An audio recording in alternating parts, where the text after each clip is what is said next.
You are listening to Rouge Radio, a proud member of the Canadian Football Podcast Network. It's time to get the point as Rouge Radio is ready to kick off. Ready! The best football talk with the best in the business. So what is the cost? You have 2 first-round picks this year because the Argonauts were dumb enough to trade for Drew Willie. A few rookies. We go directly to the on-field product. We welcome to the show the 20th overall pick in this past Sunday's CFL draft, DeAndre Wright of the Alouettes. DeAndre, welcome to the show. Thank you, guys. Thank you for having me. And the occasional Hall of Famer. Please welcome Doug Brown, who is one of the members of the current class of 2016 in the CFL Hall of Fame. Doug, thanks for joining us today. Oh, thank you, guys, for the kind words and for having me on the program. Rouge Radio is on the air. Here's your hosts, Robert Dalton and Tony Allen. I know you're tired. I know you're hurting. And I wish I could say something that was classy and inspirational. But that just wouldn't be our style. Pain heals. Chicks dig scars. Glory lasts forever. And we are back.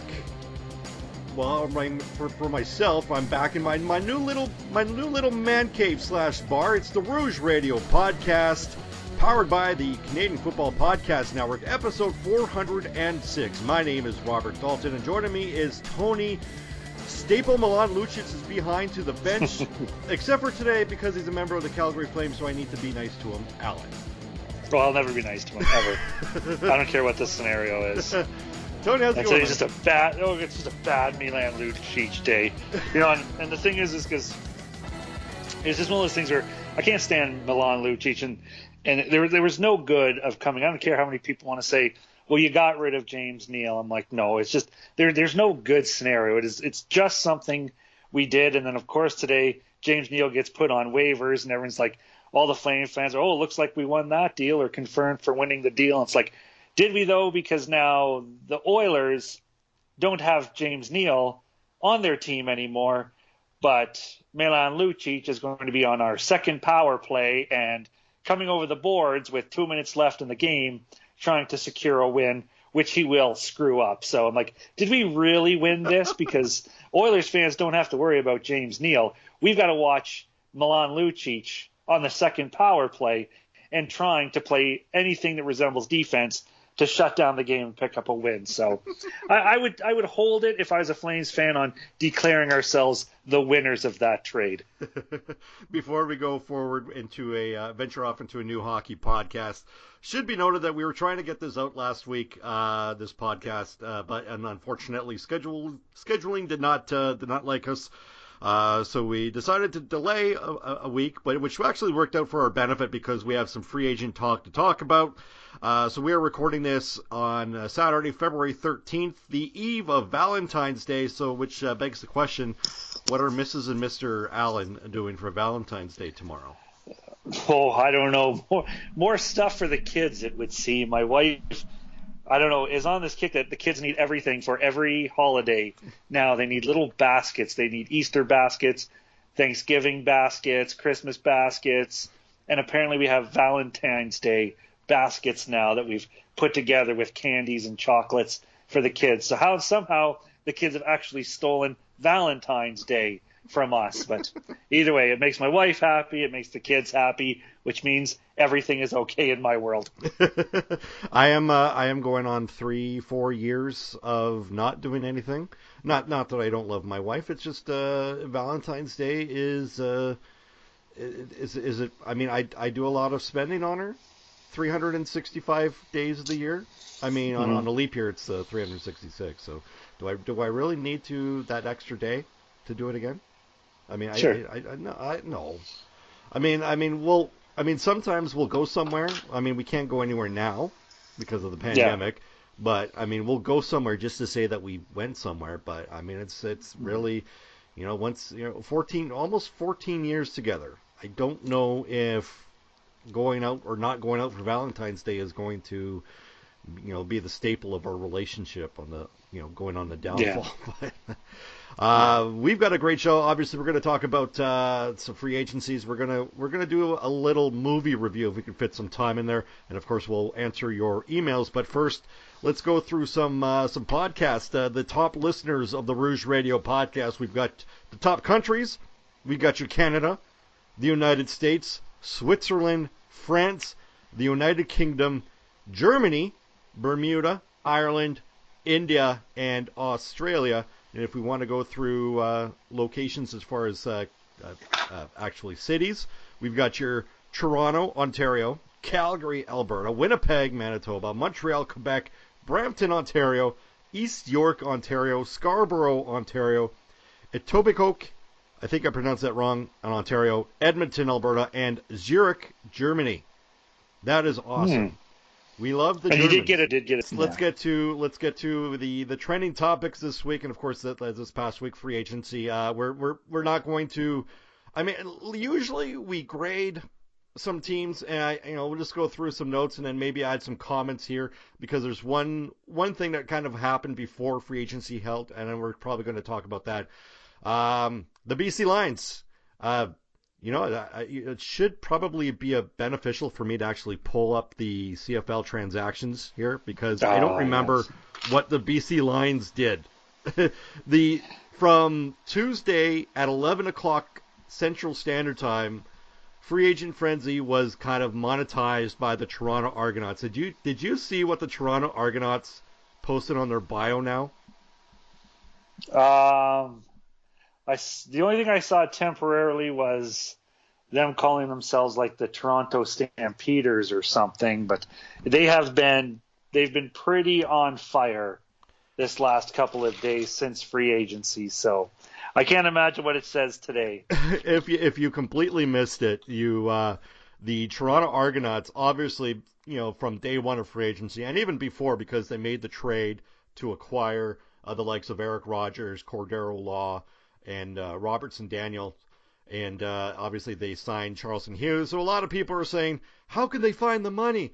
Don't they, the CFL is floating and they're spending a lot of money. So the Toronto Argonauts on their bio at Toronto Argos put ticking off armchair capologist since 1873. Kudos to the Toronto Argonauts social media team. And by the way, the Argonauts and the Winnipeg Blue Bombers social media team, kudos to you because it seemed that when they weren't signing people, they were kind of roasting each other back and forth. So it was providing anybody who was kind of refreshing their feed, seeing if their team actually made some trades or some free agent acquisitions. You got some good ones in between those two. The BC Lions, they reacquired Chris Rainey, Shaquille Cooper, and Lucky Whitehead. So not some big time names, but they made their big splash last year in the wakes of signing quarterback Mike Riley. I guess instead of grading, do these moves make the BC Lions a better team based on what we saw last year? No, I didn't see anything in that list that you just mentioned that stands out to maybe where they were having a lot of their key problems. I suppose if Lucky Whitehead is good at protecting Mike Riley, maybe that helps them out a little bit. But, I mean, they'll have their issues. And, I mean, it seems like so long ago since we talked football. I don't even know if they ever made good for making up for their Claybrooks firing of head coach there. So, I mean, I don't know if BC's really looking any better than they did before free agency kicked off. Oh, they lost a GM. Yes, that's true. I mean, yeah, they needed to shore up their offensive line. They cut Brett Boyko, who was rumored to be heading back to Saskatchewan. More on that a little bit later. I think the acquisition of Lucky Whitehead makes their offense a little bit more potent. It also makes their return game a little bit more potent when you're not starting. The problem that the Lions had, and I say this like last year as if it's just recent, but oh my God, it's 2 years ago. I was gonna say you're pretty on top of this still for feeling like forever ago. The BC Lions, I don't have the stats about their average start on offense, but it seems that they weren't getting past the 35-yard line on average. Lucky Whitehead probably gives you the opportunity to start closer to midfield more often than not. And I think if even if they have the offensive line issues, the same as they did 2 years ago with Mike Riley. You can never bet against Mike Riley. To me, it just seems like you're giving yourself, you're giving your offense an opportunity to right the wrong that was 2 years ago. And I think that just when you do that, you're not solving the issue of your pass blocking, but you're kind of making it a little bit easier for you to line up to maybe even score a few points, whether it be a ton of field goals or even the odd touchdown. But again, that's all on Mike Riley in the passing game. The Calgary Stampeders, again, another quiet free agent friendly. They re-signed Ronnie Pfeffer, and I say re-signed because I think he signed with them last year but didn't play because, well, COVID. Michael O'Connor, quarterback, learning under the tutelage of one Bo Levi Mitchell. I don't know if we really need. This doesn't really affect the Calgary Stampeders. I mean, you're a Calgary Stampeders fan. I'll let you comment on that one. These depth signings, this kicking signings, to me, it doesn't really affect whether it's a good or a negative or a positive way. Yeah, and free agency has never been the Calgary Stampeders things. Like, yes, it's good depth signing. We like it.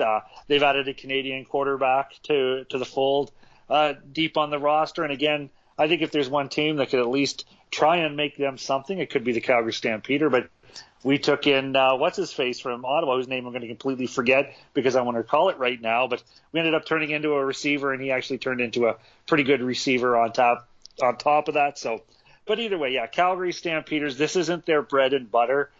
Player development, player signing, scouting for preseason and evaluations, that's where the Calgary Stampeders build their teams.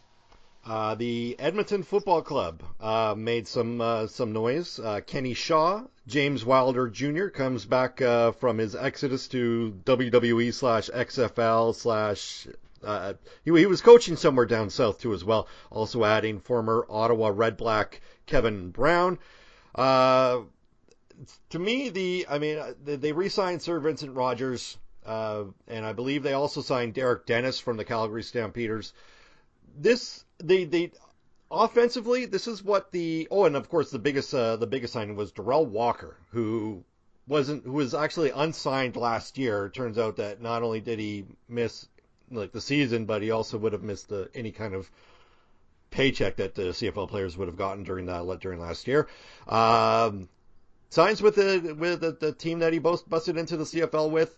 To me, my sentiment towards the Edmonton Football Club hasn't changed. They're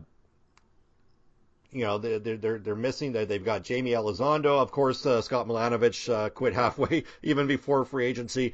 Trevor Harris, good quarterback, just not the kind of quarterback to get you over the hump, in my opinion.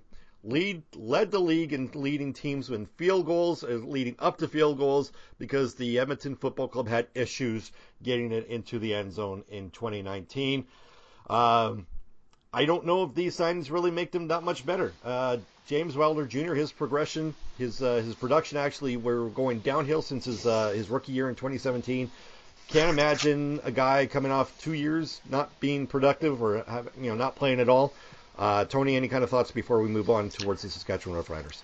No, I think Edmonton probably wanted to do some tweaking. They weren't a bad football club the last time that they took the field, but I think what you said was very appropriate with the Edmonton Football Club is they'll go as far as Trevor Harris can take them, and Trevor Harris is the kind of quarterback that proved he can't take you to the championship. So we'll see where it goes for Edmonton. The Saskatchewan Roughriders, they acquired through free agency Larry Dean, Evan Johnson, and Jordan and Justin Herdman Reed. No mention of Mika Johnson, even though that they did sign him through free agency, but the last team that Mika Johnson played for in 2019 was the Saskatchewan Roughriders, so this is kind of like new money to them, in my opinion.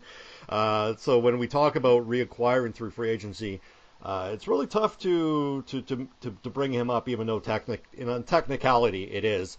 They also re-signed James Franklin, who they acquired through free agency last year. Offensively, I think Saskatchewan's set. Maybe not number one or number two offensively throughout the year. Should the CFL play, and more on that later. The defense. Charleston Hughes goes away. Freddie Bishop could take his place. In my opinion, I know I've said my piece on Charleston Hughes on Twitter that his production kind of trails down as the season progresses. But as bad as a negative notation is that you cannot replace a Charleston Hughes even at his tender age of 37. Freddie Bishop's a good player. Great player. I just don't know if you can get to the same kind of production that Charleston Hughes would have gotten you. They still got the likes of Chad Geeter, and obviously they're adding Mika Johnson up the middle. Missing Cam Judge, and potentially, obviously, Solomon Elamimian, who announced his retirement. That's a big hole on the offense, on the defensive, in the linebacking core, which is hence why they reached out to the Herdman twins to be their linebacking core. Even though if Arthur Foster is going to be lining up to play the Sam linebacker if he returns, there's some major question marks in that middle. And if you're a team that is heavy on the run, you could probably exploit that if you're a short passing game. And I'm looking directly at the Winnipeg Blue Bombers. If you play the Saskatchewan Roughriders and you have that opportunity, that short passing game and that running attack, I can't imagine it's going to look good positively defensively for the Saskatchewan Roughriders. But offense, maybe it's the old adage, right? Who needs a good defense when you have a great offense? Tony. Well, I don't know what to say about Saskatchewan. I noticed at the beginning of the show when you were talking about where we're downloaded the most in Canada, the only place that didn't show up was the province of Saskatchewan. So I do want to watch what I say here. I'll be very neutral in my assessment of Saskatchewan and just say that, everyone they picked up in free agency is exponentially better at their position than the person they're replacing, and everyone that's going out is on the downside of their careers and more likely not going to help whatever team they're going to and leaving Saskatchewan for. So that's about as neutral as I think I can get when assessing Saskatchewan. So hopefully we'll get a few more listens that way. And by virtue of that, we'll get a few more emails. Damn it, Tony! Why couldn't you say something great about Saskatchewan? Well, I already know one person that's going to jump all over it when me saying nice things about the Riders. Joe Valensky? No, there's another Rider fan from a podcast that won't let our bet from a few years ago nice. Okay. Die. And nor should it. No. The Winnipeg Blue Bombers. They added Bryant Mitchell, receiver Bryant Mitchell, and long snapper Mike Benson. Still probably looking for Justin Medlock to return. The longer this takes, the longer it looks like that Medlock is going to be retiring. Again, I think Winnipeg finds themselves in the Calgary, or what Calgary has been in the last couple of years in relation to free agency. They added a big time receiver. And you looked, and it looks scary offensively towards the defenses when you look at Darvin Adams, Bryant Mitchell coming up from the NFL, and of course you got the resurgence, or I shouldn't say resurgence, but all of a sudden guys like Kenny Lawler, Rasheed Bailey, who were number 3, number 4 on the depth chart, improving over 2 years ago. That Bomber offense kind of almost looks scary. It's almost, aside from a couple of pieces, it's the exact team plus Bryant Mitchell that won the Grey Cup in 2019. Again, when you look through what they've done over the last couple of years, not highly active through free agency. They added Josh Johnson to replace Winston Rose, who left for the NFL. If there's one thing, it's the secondary. They've got to find someone to replace the likes of Marcus Sales, who actually, I forgot to mention, he left for the CFL or the NFL last year and signed on with the BC Lions. But when I look at Winnipeg, if there's one question mark, and it's not a hole, it's a question mark, and it's on that defensive secondary. But again, looking at what Winnipeg has been doing, until I see it on the field, prove me otherwise. I would probably say that they've probably got a good secondary. Tony, any thoughts? I do distinctively remember my year-end wrap-up of the Winnipeg Blue Bombers, I guess I don't remember if it was the wrap-up of the Blue Bombers or the last time we were building up in our 9, as far as we got into in our 9 teams in 9 weeks, and it was really the only criticism I had of the Bombers. It has not been addressed since Winnipeg won the Grey Cup, and honestly going into whatever it is, 2021, 2022, I don't like the Winnipeg Blue Bombers at quarterback. It's Zach Collaros. It's been years. You could probably go back and document it through podcasts. I've never truly believed in Zach Collaros. Maybe I bought into it in his first year or two. I didn't believe in it after his Ticats year. I didn't believe in it in the Saskatchewan years. You know, it was a hell of a run. I will not take it away from him, but he did not do that and get there by himself. And I'm sorry, you're not going to convince me that through, you know, let's say theoretically a 18, 16, 14 game season, whatever ends up happening, I cannot realistically take Zach Collaros serious through an entire regular season and a playoff for the Grey Cup, and that's where my biggest question mark is going to remain with the Blue Bombers until I get to see Zach Collaros actually go out there and make the Blue Bombers solely a Grey Cup champion on his efforts. Because as fun as he was, that playoff game was spectacular. There was also that big play that broke my heart. Like I'll give him credit. It was fun to come in and see the short time he did what he did with the Bombers, but I am not buying Zach Collaros with nothing behind him to back him up at the quarterback position. So if CFL players were a stock, Tony's selling the Zach Collaros stock right very now. Low. Very low. Very low. Yeah. The Hamilton Tiger Cats, again, similar to Calgary and Winnipeg, very, very low key on free agency. Deontay Evans comes in, and other than a couple of low marquee names, that's pretty much it. And with Hamilton, their team was stacked enough as it is. They added to their offense. Braylon Addison went to the NFL, came back. They also added Devere Posey. They added him last year, but I guess they re-signed him this year. The Hamilton Tiger Cats didn't need to do much, did very little, and I think it's the East should still considered theirs to lose this year, shouldn't it? It should be, and I've got very little to say on them until they show me they're not the favorites and that they don't win all the time. They're going to continue to be my favorite in the East. All right, the Toronto Argonauts, who, if you're listening to this, chances are you were signed by the Toronto Argonauts through free agency. Terrell Sinkfield, looking over to the memorable names, Charleston Hughes, Cordero Law, again, Chris Aki was actually deleted, never mind about that.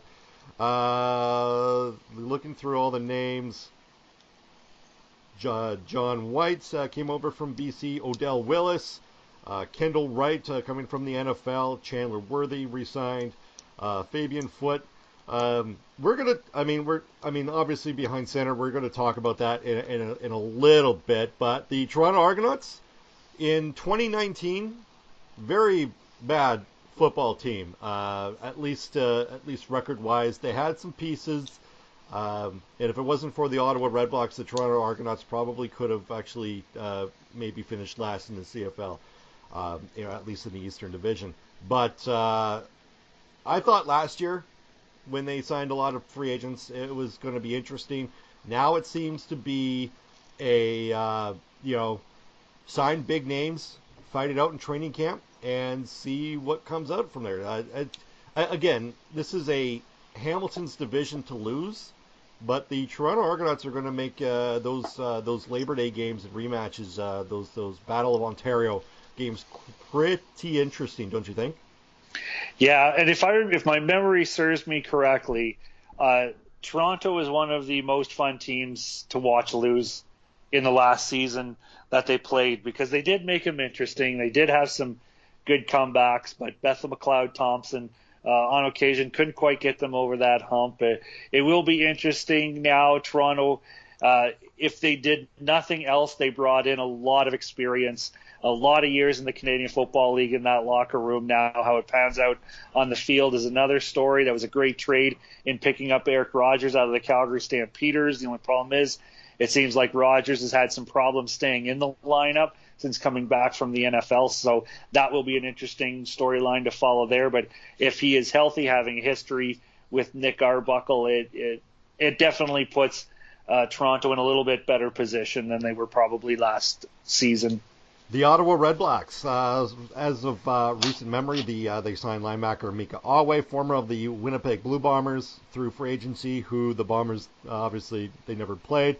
Daniel Peterman, Stefan Charles coming over from Edmonton. Not a lot of big-time names, but,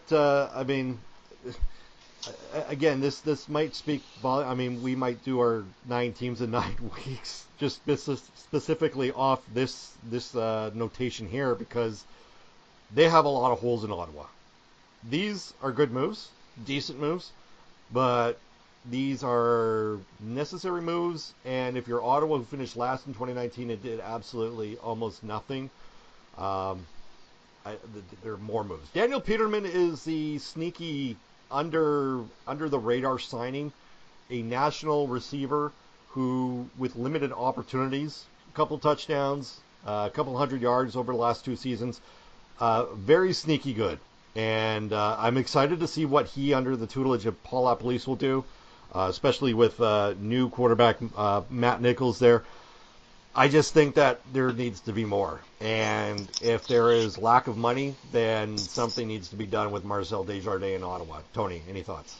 Yeah, I think Ottawa is just still trying to build back to something respectable, so I don't want to be too hard on them to expect them to go from Grey Cup contenders to disastrous seasons back up to Grey Cup contenders immediately. Of course, it is possible in the Canadian Football League, but I'm going to be lenient on Ottawa here. I like Matt Nichols. I've always been a big supporter of his and what he brings to a football club. So if nothing else, Ottawa is trying to work their way back up, but I don't know how immediate that rebound is going to be for them.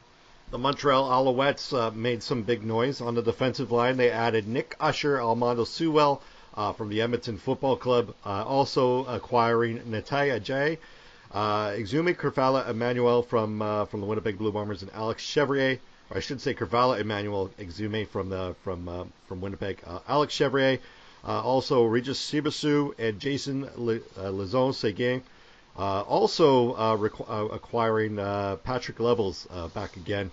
This should be a fun team to watch. And I know we've made mention about how training camp in Toronto is going to be.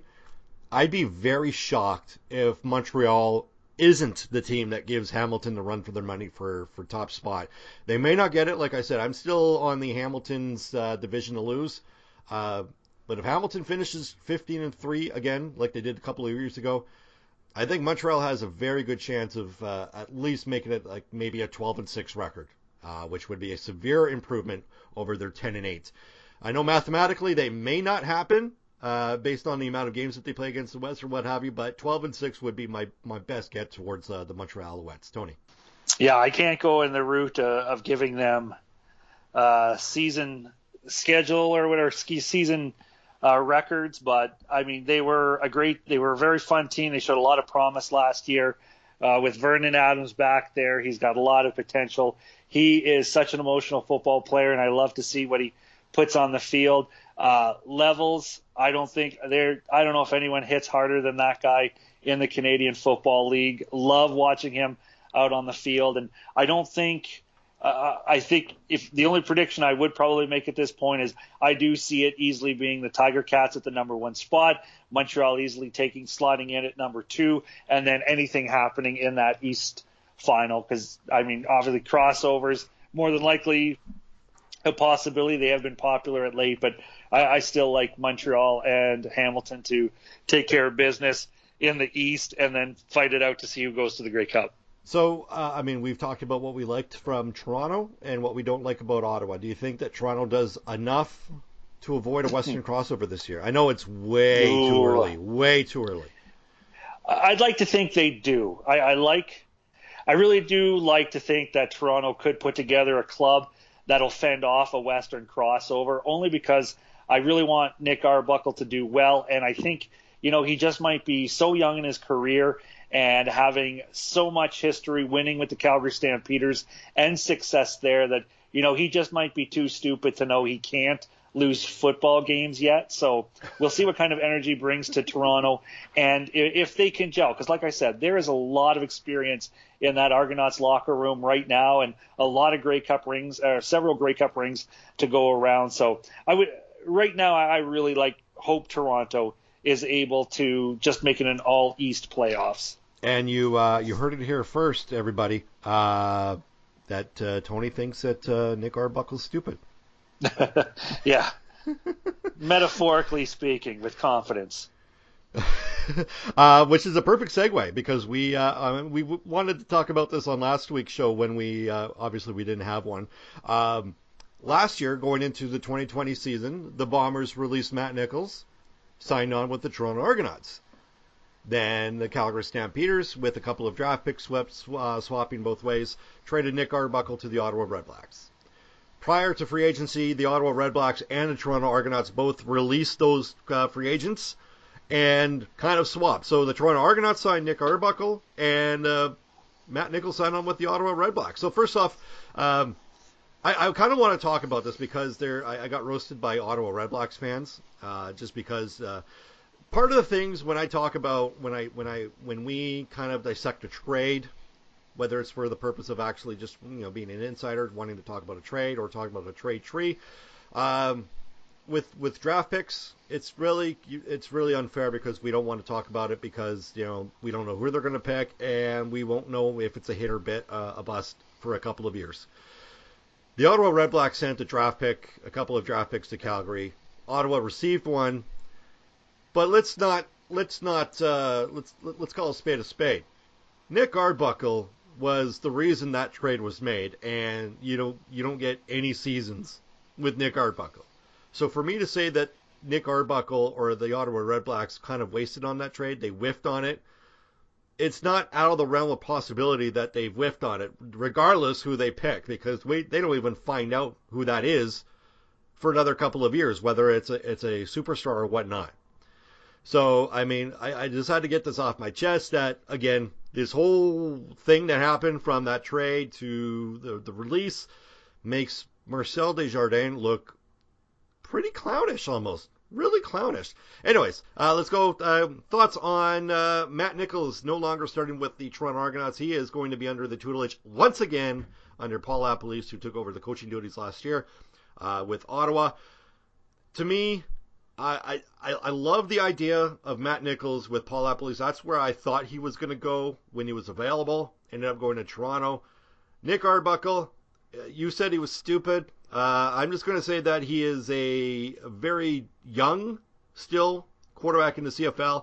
4-3 as a starter last year or a couple of years ago with the Calgary Stampeders when Bo Levi Mitchell was injured. I don't know if they solve the offensive line issue in Toronto. That will be kind of interesting to see what they do. With that being said, I don't know if I have any kind of real-time thoughts. I know what Toronto did. Toronto tried to build outside of Nick Arbuckle, and it looks like Ottawa is trying their best to build around or from Matt Nichols, which I don't know if that's the best way to go about it. Tony, any thoughts? The only thing is there's so much time passed between when Ottawa likely thought it was going to get Nick Arbuckle, sign him, and get him on the field. Then things develop, and now Matt Nichols is in play, and now you've got a quarterback with a little more experience, hopefully, that can turn you around and give you more success than relying on a full rebuild with Nick Arbuckle. Obviously, I don't know what happens in the Redblacks offices to say that I know that's what happened, but if I have to look at it on the surface and you've got Matt Nichols as an option over Nick Arbuckle, then maybe I can see where your line of thought is going there. And Toronto, like you said, is more apt to try, let's bring in Arbuckle and see if the supporting cast can make catches for him, can block for him, and can get first downs on the ground. So, although I hate, it's one of those scenarios where those that don't like the CFL are just chomping at the bit to scream that's so CFL-y or make it sound like something atrocious that can only happen in the Canadian Football League. That's why I don't want to get all crazy with it. It is the Canadian Football League, and with the number of teams you have, player movement in the league, it is something that is bound to happen. So I don't want to make more of it that it is, and just see it that this is something that, it can occur easily in the Canadian Football League. Yeah, and as before we move on, you know what? I just had something, so I'm just going to forget it because I just left my mind just like that. That thought that I had lasted longer in my mind than both quarterbacks did in their previous employers. There you go. There we go. So a couple of days ago, there was a article that came out that it was an Edmonton football reporter that came out. Sources say that they don't believe that there's going to be a season in 2021. And if you read the article, the premise behind that thought was because Edmonton wasn't signing anybody as far as their coaching and management. They don't have anybody there. So once they see that they start hiring, then maybe they would believe that there is going to be a season. My thought process on that one, and I base this on John Hodge, who came up, who tweeted something that was kind of funny, saying that in response to Toronto being over the cap and whatnot, he said, and I'm paraphrasing here because I don't have the tweet up here, saying that if from what he's heard, it's Edmonton that is having cap issues, which might explain why Edmonton is not rushing to hire a lot of people. It's that kind of thought process that makes me believe that there will be a season. It might not start on time, and it might be shortened, but there will be a CFL season. CFL teams just spent a lot of money on their players. I know they did in 2020, but they did so in virtue because, COVID in Canada wasn't a thing at this time, or it wasn't a big player at this time. Now that with the vaccines coming into play and numbers in certain areas going down, I'm certain that we're probably going to see a CFL season. I'm not going to take this article. I'm going to take it with a grain of salt, just based on the logic behind it. Tony, I'm not. Yeah, I won't disrespect the writer. I won't disrespect media as a whole, because in the last 2 years we've just had a disgusting amount of don't trust the media BS getting thrown around. I absolutely hate that. With me, in a bit of a hypocritical note, when it comes to sports media in Canada, I'm not fully ready to run out and believe that they have the best interest of the Canadian Football League in mind, but I don't believe anything they're saying is false. Their opinions I may disagree with, but if they can prove things, then that is something I will listen to, because I trust the media. But in Canada, I've come not to trust columnists, not reporters, columnists of Canadian sports, to trust what they think and have in their best mind. It is an article that someone wrote based on what you said, theories of why they believe a team wasn't writing from a certain CFL market. So I've seen nothing overall with the time the CFL has now to say, well, why couldn't we do a league with other teams doing it? With the NHL getting approval to play games in stadiums, I don't understand why the same courtesy would not be extended to the Canadian Football League. And there is no international border crossing to concern yourself with in the Canadian Football League like there is in the NHL. So right now, I have no reason to believe that the CFL would be in jeopardy either. All right, moving on. We're trying to make this a little bit, go by a little bit quicker. Kind of talk about this. A couple of weeks ago, we put out a poll through, because obviously we love movies, we love football. So under the, the brainchild of Mr. Tony Allen wanted to discuss who would be the best, not the best football movie, but theoretically, if all the teams from all the movies, theoretically, were to play each other, who would come out on top? And we ran a bunch of polls, and the winner was the Washington Sentinels from the movie The Replacement, starring Keanu Reeves and I forget his name. Oh man, I forget his name. Oh, I'll think about it out of Gene Hackman. Gene Hackman, that's the guy. Gene Hackman. John Favreau, John, the savior of the Star Wars franchise. I just know John Favreau as Tony Stark's bodyguard. Happy. Yeah, that's all I know him for. Okay. Now. And Vince Vaughn's best friend, who somehow seems to show up in Vince Vaughn movies a lot. But there you go. Anyway, thoughts on the poll? Did you kind of see this going the same way, or I mean, there's a lot of ways that people could take this, and I think a lot of people, they treated it just the way that it was. Yeah, it was a fun project just to see. I mean, I think out of all the football clubs presented, that was probably the most likable. And come on, it's got Keanu Reeves on it. I don't know if it was the best football movie of the bunch, but I mean, I'm not surprised that they were the ones that came out on top. And frankly, I think there's quite a few quotes from that movie that I use all the time at work. When something goes wrong, there's one quote Gene Hackman says at watching one of the first games they play with the replacement players, and just looks down the field like, I've seen monkey shit fights at the zoo that were more organized than this.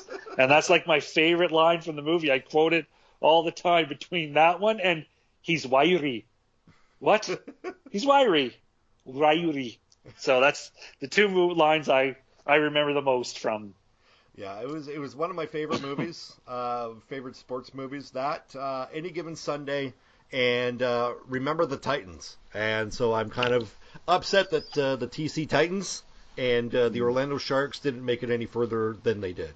But. I had a lot of hopes for the Necessary Roughness crew. I do love the Texas State Armadillos, and my top three is I do love the Replacements, I do love Necessary Roughness, and I love the Program. When it comes to a serious football movie, I mean, I remember seeing the Program in the theaters. It was absolutely gripping look for the 90s. Look at, I mean, I feel like we asked Nick Lewis this question. I don't remember what his answer was, but I'd have to imagine if there was a look at what college football was like, I imagine that's probably the closest you're going to get. Obviously, there's going to be a lot of drama added onto it, and I do remember I saw it in the theater, so the Program had a very controversial scene in it when it hit theaters where at the beginning of the movie they're all at a bar drinking or whatever, and then when they're drunk they go out and lay on the dotted lines of the meridian in the middle of the highway to show how crazy and wild they are. And I remember they had to edit that movie out of the release when it came to home video because, kids are stupid a little bit and easily influenced, and they were going out trying that as well. And that's one of the big things I remember about the Program too, is that part having to get edited out. So, a little part of history, I got to see it when it was still in there. I don't know if you can find a copy of it where that's still part of the movie. It's funny because when we're talking about it, I mentioned to you that I think of all the movies that we had, the Program was one of the few, if any, that I hadn't seen. So I actually did. I illegally streamed it. Ooh. Hopefully nobody is watching. That's in the CRTC. Watch our favorite listener actually tag the CRTC in this podcast. Yeah. I should have given them ideas. Yeah. And I thought, looking back at it, it's thought provoking. Obviously, it's a little bit different. Watching a movie in 2020, something that was filmed in 1993, 1992, somewhere around there. So I mean, it was kind of cool. But of all movies that still hold well, I think The Replacements do. I mean, the whole movie was surrounding. I don't know if we want to go into full review, but the whole movie was surrounding high-priced players who go on strike, owners wanting to lock them out. Only this movie has a bunch of scabs going in. I mean, you recently watched a movie. Any thoughts about it?